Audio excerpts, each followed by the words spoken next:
Bom dia a todos. Gostaria de agradecer em primeiro lugar ao DEM, Partido Democratas, que me indicou aqui para essa comissão, a todos os membros da mesa e a todos os presentes.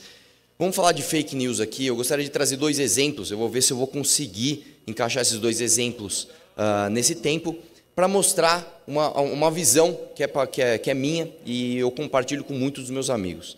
Mais perigoso do que esse tal de fake news, que parece um monstro por aí, eu estou vendo, infelizmente, que são as soluções que as pessoas estão propondo para acabar com esse problema das fake news, que na verdade sempre existiram. Nenhuma solução que eu vi até hoje não passou de alguma maneira ali por um autoritarismo, por algo que a gente possa sim chamar de censura. Vou dar um exemplo aqui de algo que aconteceu recentemente, inclusive com o ministro Fux, que deveria estar aqui hoje, inclusive não está. Vou ler uma notícia aqui do Globo. O presidente do Tribunal Superior Eleitoral, TSE, Luiz Fux, pediu uma investigação sobre notícias falsas, fake news, nas eleições a partir do resultado de estudos acadêmicos sobre os mecanismos de manipulação nas redes. Fux disse que uma parte dos trabalhos será investigar os sites identificados em estudo da USP. Pesquisa apontou como alguns dos portais de notícias falsas mais compartilhados o Ceticismo Político, Jornal Livre, Implicante e Correio do Poder, entre outros. Ainda conforme a pesquisa, os dois primeiros podem ter a página do Movimento Brasil Livre como seu provável principal canal de distribuição.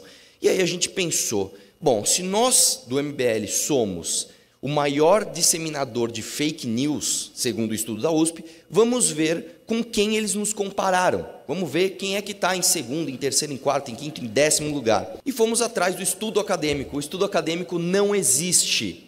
O estudo acadêmico não existe. A própria USP divulgou uma nota dizendo que não existe o estudo. Ou seja, o presidente do TSE abriu uma investigação sobre fake news baseada numa fake news. O que nós esperamos do presidente do TSE? Que ele seja um homem responsável, um homem de credibilidade, né? Luiz Fux, que deveria estar aqui inclusive, que está sentado em cima de um processo que vale muito, que interpreta muito os interesses dos brasileiros para acabar com o direito inconstitucional dado à elite do funcionalismo público de auxílio moradia. Este é o presidente do TSE.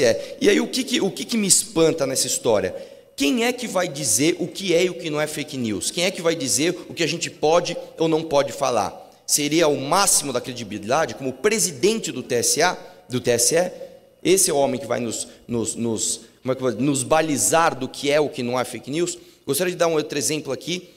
Quando houve a trágica morte da vereadora Marielle Franco, a Mônica Bergamo da Folha, ela deu um furo de notícia. Ela falou, a desembargadora X declarou Y sobre Marielle Franco. Ela foi lá e declarou isso. O que aconteceu? Diversos portais reproduziram a exata mesma notícia. O Globo, o UOL, entre outros, né, da grande mídia, da mídia tradicional. E um sitezinho pequenininho chamado Ceticismo Político, citado inclusive aqui no estudo acadêmico inexistente da USP. Qual foi o único site que caiu por causa de fake news? O Ceticismo Político.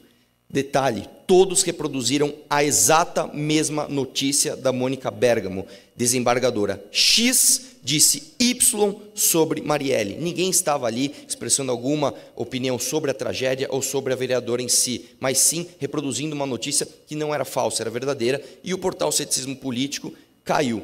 Então, o que eu quero deixar aqui de conclusão é que as fake news, elas sempre existiram, como foi dito muito aqui, né? Acontece que não existe maneira de você combater o que você pode querer ou não chamar de fake news sem passar necessariamente por uma patrulha de pensamento do politicamente correto, que a gente vê diversos exageros. Por exemplo, vou dar um exemplo aqui, o grandioso site Catraca Livre, que nos disse que não deveríamos no nosso carnaval nos fantasiar de índios, ou se você é homem, você não poderia se fantasiar de mulher, ou se você é branco, você não poderia pintar a sua pele de uma cor diferente do tom que você nasceu, porque isso é politicamente incorreto.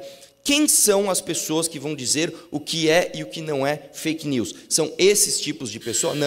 Não vai ser. Vai ser o presidente do TSE. O presidente do TSE que cai numa fake news, está sentado num processo que interessa a todos os brasileiros há mais de 2 anos, Então o que eu proponho aqui é que a gente deixe de demagogia, deixe de discurso autoritário, de patrulha de pensamento. Vamos patrulhar o WhatsApp, vamos regular não sei o quê. Só falta o cara querer regular o pensamento ou o teu papo de bar com o seu amigo.